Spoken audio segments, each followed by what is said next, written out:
Deixa eu fazer uma pergunta. Márcia colocou na necessidade de trazer novos atores para esse setor, né? Que é um setor basicamente quase que estatizado, quer dizer, o carro-chefe do setor, Banco do Brasil, Desembahia, né? Banco do Nordeste, etc. E ao mesmo tempo você citou a questão dos juros, né? Juros muito baixos, que seria um dos entraves para não participação desses bancos particulares, do setor privado. A minha questão é essa, dá para fazer microcrédito liberando juros, juros de mercado, deixando que o mercado se autorregule? E como é que ficaria o microempreendedor nessa história, né? Que é justamente o grande atrativo do microcrédito, são juros baixos, prestações pequenas, né? Como resolver essa equação? Eu vou arriscar aqui, talvez uma saída disso aí. Eu vejo o seguinte que dá. Eu acho que foi um equívoco estatizar e foi um equívoco tabelar juros. Né? O Brasil tem que aprender isso, gente. Né? Tabelar juros, reduzir os juros sem ter as condições. Depois teve que subir de novo, né? Estamos aí prestes a chegar a 12% ao ano, né, da Selic. Então, acho que dá. E veja o seguinte, né? Na medida em que você tenha taxas de juros competitivas, eu não estou aqui defendendo o cheque ouro, não, viu, gente? É 194,15 ou 194,13, me falha a memória. Tem alguém do Banco do Brasil? Não tem ninguém aqui não, né? Mas não é, não. Eu vi no extrato hoje.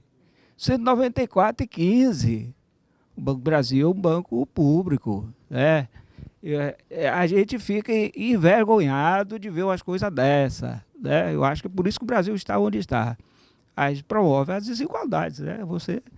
Acho que dá, não é uma taxa exorbitante, mas eu acho que se tivesse uma taxa mais atrativa, certamente os bancos privados, eu já ouvi de pessoas ligadas aos bancos privados, e se as taxas fossem mais atrativas, eles estariam, vamos dizer assim, se arriscariam mais. Porque efetivamente o microcrédito representa uma operação de alto risco. Você não tem garantias, chamadas garantias reais, né? Então precisamos encontrar uma metodologia que até hoje foi viabilizada pelos chamados grupos solidários, que foi uma alternativa que precisa de ser superada para que a gente ganhe escala, redução de custos, esse tipo de coisa, né? Então, eu acho que dá para liberar, né? E acho que se liberar isso, livraria o orçamento público de acho de 500 milhões por ano, uma coisa assim, uma coisa dessa aí que me parece que é o que está sendo o subsídio do crescer, né? Eu gostaria de fazer só uma colocação a respeito desse último ponto. Quando a gente pensa no subsídio do governo, principalmente o governo federal, aos programas de microcrédito, principalmente o microcrédito rural, porque existe mesmo subsídio. O camarada toma lá, ele faz lá uma operação de R$ 4.000, se ele devolver pontualmente, ele vai devolver com R$ 3.000.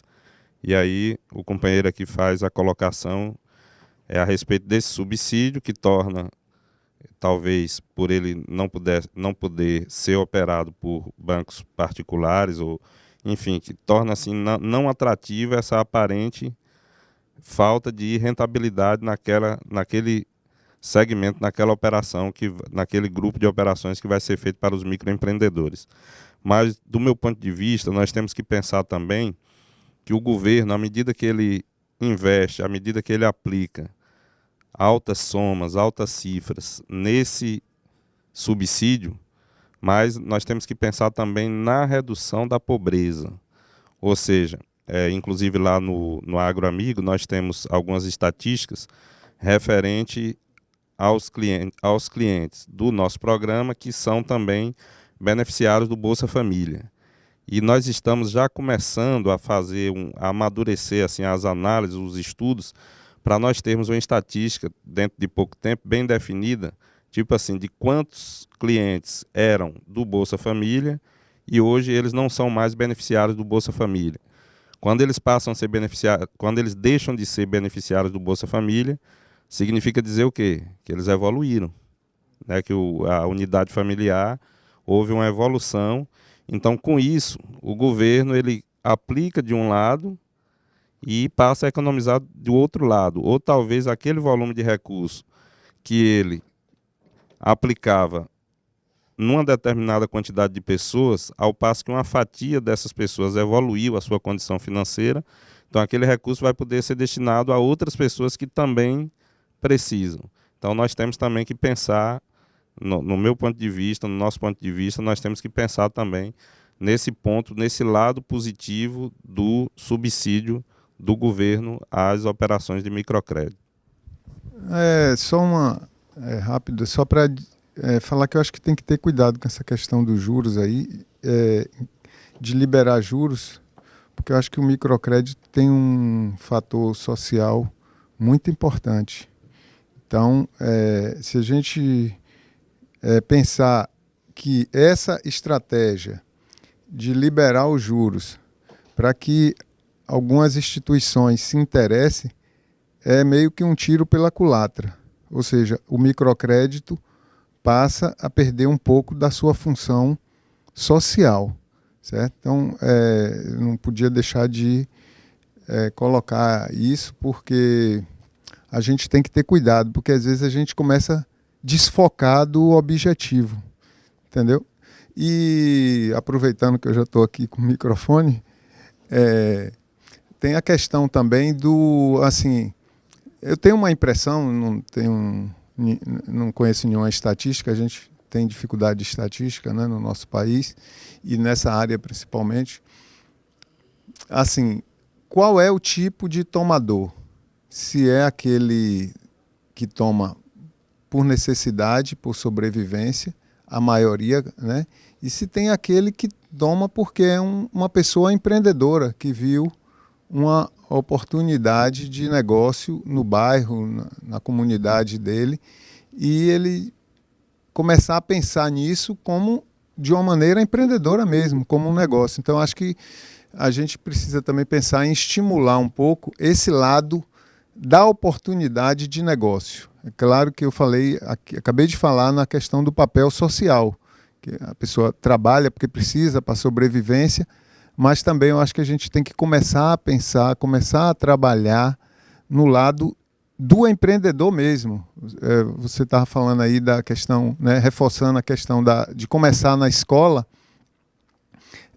a ensinar o empreendedorismo, a estimular, e eu acho que a partir daí pode, nesse estímulo, nesse ensino, nessa formação, nessa cultura que está sendo criada, começar a mostrar, olha, você pode ver uma oportunidade de negócio e como é que você vai investir. Você pode começar de uma maneira pequena, com microcrédito, e aí, a partir daí, a gente começar uma geração também de pessoas empreendedoras por oportunidade, porque descobrem uma oportunidade.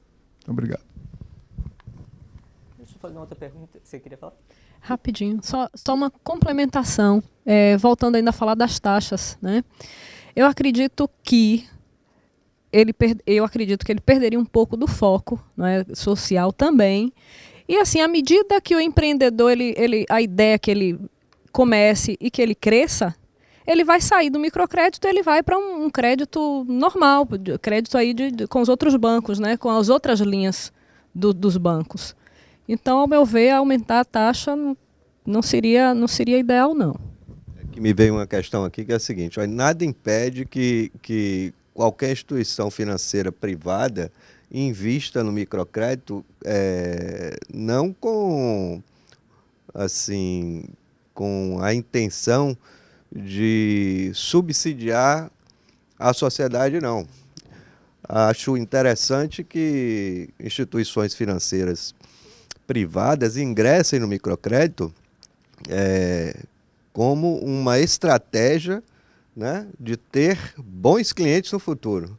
Porque se ele começa investindo naquele cliente que não tem condição de acessar recursos financeiros no mercado, né, e ele dá o apoio que as outras instituições que já estão no microcrédito dão, né, a exemplo do acompanhamento permanente, sistemático, né, daquele empreendedor, o banqueiro lá na frente vai ter um potencial, nem lá na frente, em muito pouco tempo ele vai ter um potencial grande empreendedor, né, e um grande empresário. Então, acho que eu acho que vale a pena, né, a iniciativa privada investir nesse segmento, né, a despeito aí das taxas baixas que têm que ser cobradas num primeiro momento para que aquele ser empreendedor se transforme num grande empreendedor, né? Aquele microempreendedor se transforme num grande empreendedor e possa fazer jus aí à competitividade do mercado. Porque na hora que discute microcrédito, está tudo no bolo. Né? No Rio Grande do Sul se faz média de crédito 7, 8 mil reais por cliente, dizem que é microcrédito. Nós aqui na Bahia, vou falar da Bahia, que eu conheço mais, estamos fazendo 2 mil reais, a média do crédito 2 mil e poucos reais. Então nós estamos falando de coisas tão distintas que às vezes a gente tem. Sobre a questão dos juros, é o seguinte, é porque tem as linhas de crédito, por exemplo, crescer, é tabelado, lá é subsidiado, altamente subsidiado. Né? Banco privado nenhum vai operar porque não paga as perdas. Não vai operar nunca, nem passa por lá. Nós temos os recursos, por exemplo, do BNDES, que é um recurso público. O BNDES financia mega projetos aí. Mas ele cobra uma taxa, obriga você a aplicar com uma taxa, a partir de uma taxa, o máximo. Então é o seguinte, quem quiser operar com o recurso próprio, pode operar. Mas eu acho que você, com isso, você induz o mercado, pelo volume de recursos que tem, acho que aplicados aí, a gente vê Banco do Brasil, Caixa e Banco do Nordeste, eu acho que são grandes instituições financeiras no Brasil, né? Principalmente Caixa e Banco do Brasil, são instituições que a gente pode dizer destaque na América Latina, nas Américas, né?